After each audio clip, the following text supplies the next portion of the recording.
again, Cat Gamer Official. So for today's vlog, tuturuan ko kayo kung paano makaalis ng mabilisan o mag-quit sa inyong agency. Meron lamang tayong 4-step na susundin.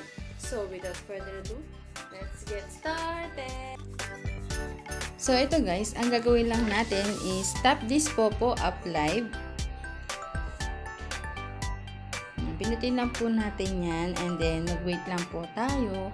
Tapos, step number 2 is pumunta tayo sa may agency.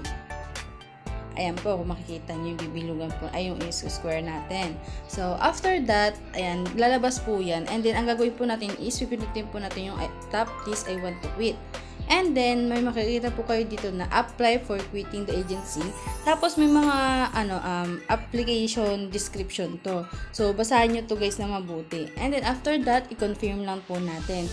Nga pala guys, huwag nyo pong i-cancel your application ulit or parang i-recall po natin ulit. Kasi, ang mangyayari po dito is matatagalan po ang pagka-confirm po ng mismo mag-release po sa inyo. So, dapat ito po natin i-recall. Basta ganyan lang po yung easy step po na gagawin po natin para hindi po tayo matagalan na paalisin.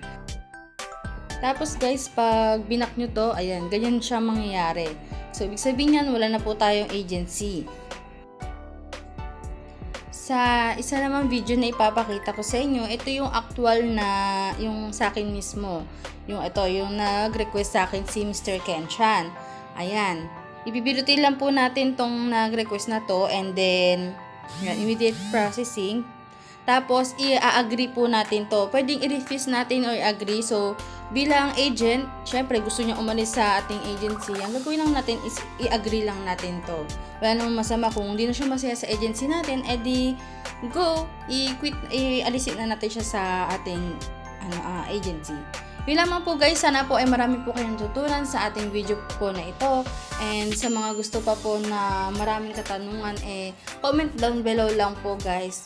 Ayun lamang po, thank you for watching, bye!